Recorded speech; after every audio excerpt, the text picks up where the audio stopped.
L'era Arvedi alla Ferriera di Servola inizia nel segno della tutela dell'ambiente. Il sito produttivo, dopo la crisi del gruppo Lucchini, ha trovato nell'alleanza tra la regione Friuli Venezia Giulia e il gruppo Arvedi un nuovo futuro assolutamente green. La regione utilizzerà risorse proprie per il risanamento ambientale. Il gruppo Arvedi ci metterà del suo investendo 170 milioni di euro nella riconversione degli impianti e della coccheria, dove verrà sperimentato, primo caso in Europa, un nuovo sistema di abbattimento dei fumi.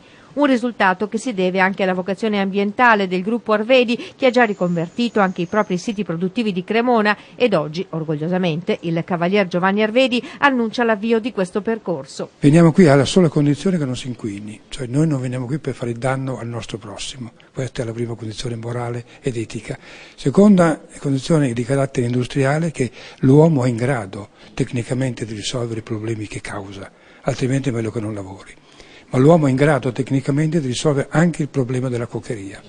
Si tratta di aspirare tutti i fumi, di far passare questi fumi ad una certa velocità, lenta più possibile, in modo da dare il tempo di aspirare tutte le impurezze e poi di abbatterli con dei carboni attivi. L'unico ostacolo oggi superato era proprio la volontà di investire in questa direzione e a Trieste sarà un laboratorio per tutta Europa. È una questione tecnica, scientifica, non è un problema di Arvedi o di un altro. Si tratta di investire questi soldi e di applicarli nel tempo che è necessario. Dopodiché avremo l'orgoglio, anche la soddisfazione, di aprire i portoni della Ferriera e di dimostrare quello che adesso abbiamo fatto in 3 mesi.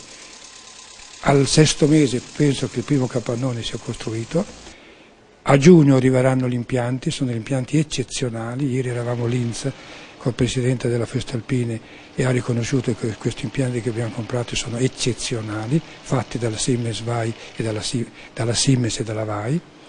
E quindi a giugno arrivano le macchine e pensiamo dopo 7-8 mesi di entrare in funzione con l'amminatoio. Abbiamo avuto le rassicurazioni che sapevamo di poter avere anche dopo la firma dell'accordo di programma. Si può produrre in quel sito soltanto se si dà la garanzia ai nostri cittadini e ai lavoratori di non inquinare. E l'impegno che si è preso il cavaliere Arvedi sul nuovo impianto è fondamentale. Finarvedi, la holding del gruppo, ha un fatturato di 2 miliardi e 200 milioni, 2.600 dipendenti e produce e trasforma ogni anno 3 milioni e mezzo di tonnellate di prodotti siderurgici. Siderurgica Triestina, proprietaria della Ferriera di Servola, ha piani ambiziosi e se tutto andrà bene nel giro di 2 o 3 anni verrà raddoppiato il numero dei dipendenti della Ferriera dagli attuali 470 a circa 800. Insomma, una svolta che sembrava insperata e che oggi si sta trasformando velocemente in una bellissima realtà.